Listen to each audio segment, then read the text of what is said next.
Commonly used tags for displaying text.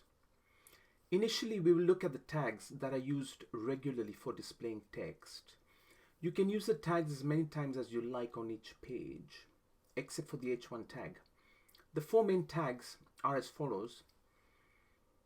For tags 1 and 2, most tags have an opening and closing tag because they include content and you have to wrap the content between the opening and the closing tag. First, the heading tag. It goes H1 to H6. The heading tag comes in 6 sizes, from the largest H1 tag to the smallest H6 tag. The size of the tag is used to signify the importance of the headings. You should only use one H1 tag per page. This is for the main or top heading. So H2 to H6 are for subheadings and should be used in the correct order without skipping any levels. So you go from H2, then to H3, then to H4, downwards. Second is the paragraph tag. This is to display paragraphs or blocks of text. Each paragraph will need to have its own opening and closing P or paragraph tag. Now, there are some tags that do not have a closing tag because they do not have any content to wrap around, i.e. they're called self-closing tags or non-closing tags or empty elements. Number 3 is the break tag. This produces a line break in text, i.e. a carriage return, used to insert space between content. So this creates or provides a blank line. 4. Horizontal rule, HR. This inserts a horizontal line on the page between paragraphs. Use it to show a change in theme or a thematic break from one topic to the next.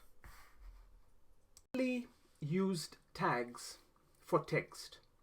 Html5 and Semantics. Html5 has introduced the idea of using code to convey meaning or semantics. This means that you have to let the user know the meaning of the text you are communicating, rather than just using the tags for presentation or styling purposes. Usually in HTML5 we use CSS for styling of text and content. Semantic HTML elements clearly describe its meaning in a human and machine readable way.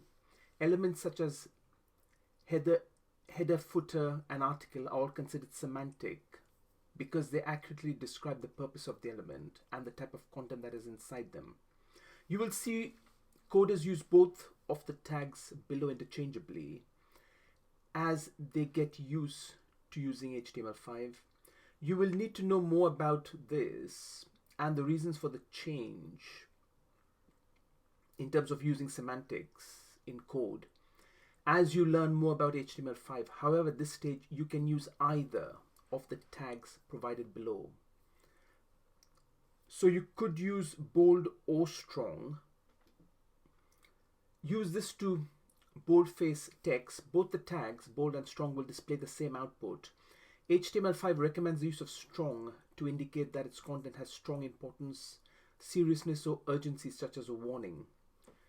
Do not mark titles and headings using the bold tag. For this purpose, use the H1 to H6 heading tags mentioned above. The italics or the emphasis tag. Use this to make text in italic. Both the tags italic and emphasis will display the same output. The emphasis tag is used for words that have stressed emphasis compared to the surrounding text. The underline tag. This tag is deprecated in HTML5. However, you will see it used in all code. Use CSS to underline text for presentation and styling purposes. This is the first web page we will produce that displays text, and the tags are used here. That will be useful for producing text.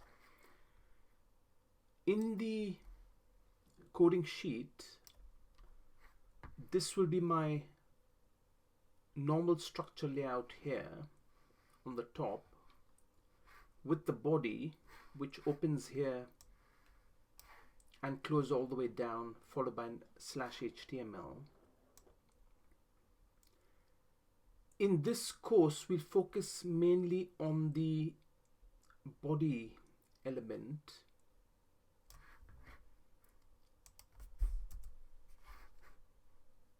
and the tags we are using are the ones in here. Now the output of this body is what is produced here in the browser. I want to explain these tags in a bit more detail when looking at the code. So this is the H1 tag, which is the top, the main heading of this page. What is hypertext markup language HTML? So I will always put that in a H1, and I will make sure that it's closed correctly. This is the main top heading tag. Then I would like to have 2 paragraphs that are just introduction text, just giving a generic information about HTML. So what I do, because I have 2 paragraphs, I need a couple of pairs of P tags. This is the opening P tag for the first paragraph. This is the closing P tag for the second paragraph. Again, make sure you put a /P. This is the opening paragraph tag, and this is the closing paragraph tag for the second paragraph, which is here. Then I would like to create a couple of empty lines here. So I use 2 BRs. 1 BR would give me a bit of space. 2 BRs give me more space. Then I use the HR, which is the horizontal line which is drawn out here from left to right of the web page. I just want to emphasize that I'm moving from the introduction into another theme, which is the past. So I can use this line to just tell the user that I'm moving to a slightly different theme, but still relating to the same topic of HTML.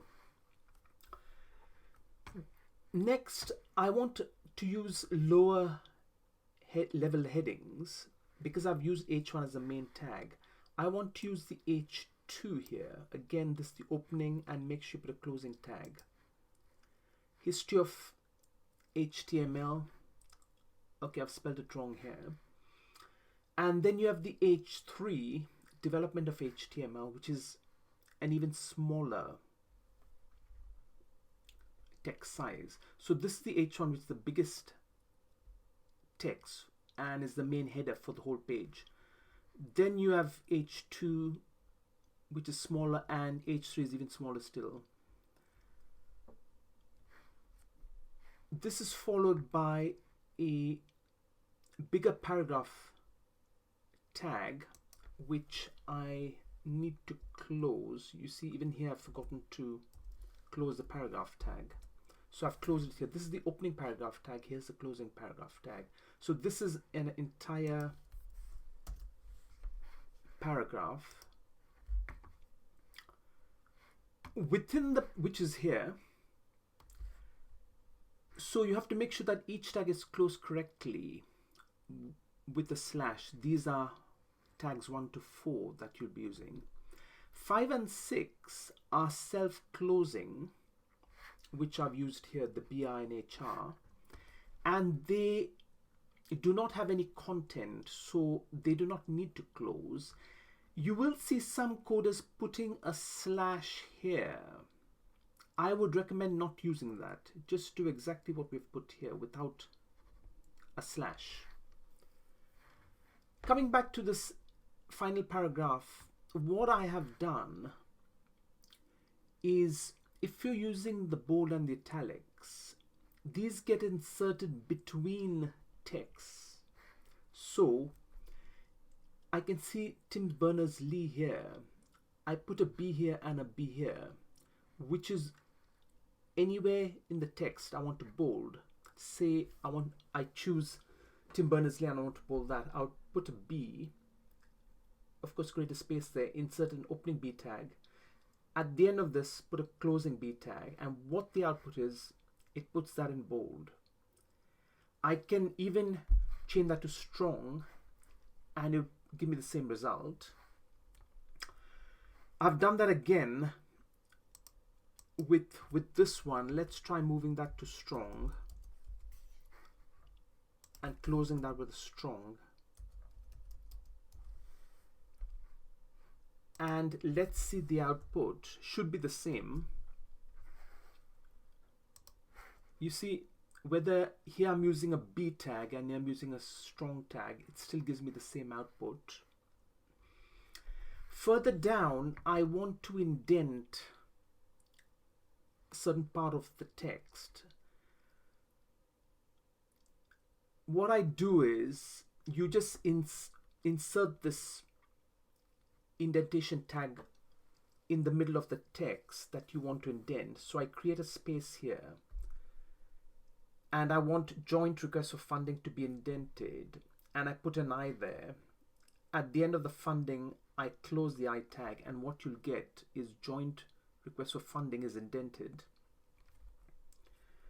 I also have put the I tag towards the end. I would like this thing and encyclopedia to be indented as well. So I create a space here, and I put an opening I tag, and there I put, at the end of encyclopedia, put a closing I tag with a slash. Finally, I just want to make sure that if I put EM instead of I get the same result here. Let me just put that in.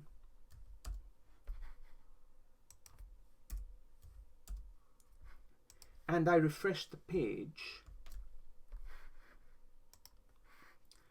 It gives me the same italic result.